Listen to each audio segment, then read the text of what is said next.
Well, this is fascinating. Following this equation... Linhardt. Here again, I see. Go away, Hubert. Now is not a good time. Ah, yes. The double line becomes a helix, and its arc... No, that cannot be correct. Now is exactly the time. Lady Edelgard requests your presence. Come. The lecture is about to start. Politely inform her that my research is vastly more important than whatever it is she has to say.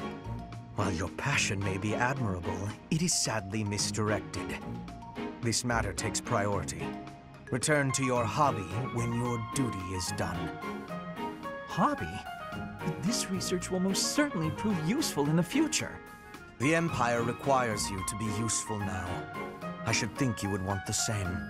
You have an almost unparalleled intellect, a singular focus, and unfettered imagination. In truth, you have talents that many, including myself, will never have the privilege of possessing. Are you complimenting me, Hubert? That alone deserves to be studied. Let me finish. I haven't an ounce of respect for the cause you have chosen to waste your talents on, which changes frequently, I might add, with no rhyme, reason, or results. Learn to apply yourself to something constructive. You may still have a bright future. That sounds suspiciously as if you're not going to leave me alone. I just want to live a life doing things that interest me. Is that so wrong? That is unacceptable, even for a nobleman. Her Highness will soon ascend the throne. She's attempting to deal with such noble privilege head-on. You have a point, and I understand where you're coming from. But I can't do it. I can't bring myself to work for someone else. Pathetic. Keep to your books, then. Goodbye, Linhardt. I can't believe it. How can I show my face to Lady Edelgard after this? That's what you get, Hubert.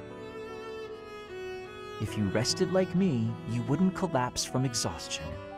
As much as it pains me to say it, you're right.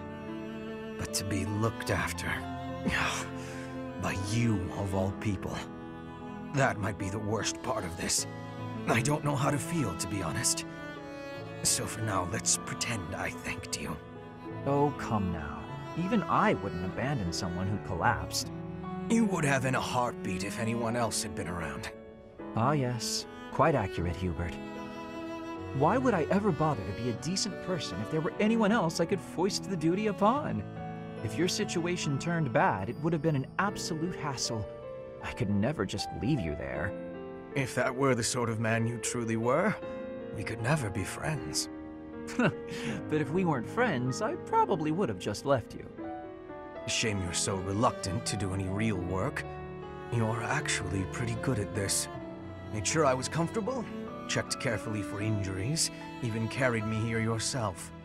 If only you'd apply that knowledge of yours so proactively and thoroughly all the time, you'd be a tremendous asset to the Empire.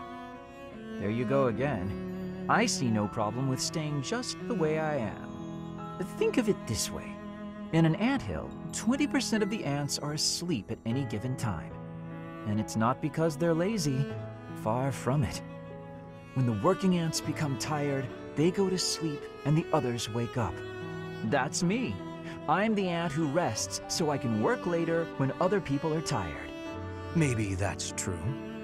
But even if it is, it's still just a fancy way to say you let others do all the work. Consider me unconvinced. I'll consider you a bother and leave it at that. You and Edelgard work far too hard. I mean it. Take a break now and then. If you both collapsed, I think it'd be too much effort for me to bother with. Get some rest, Hubert. Not as much as me, of course. Fine.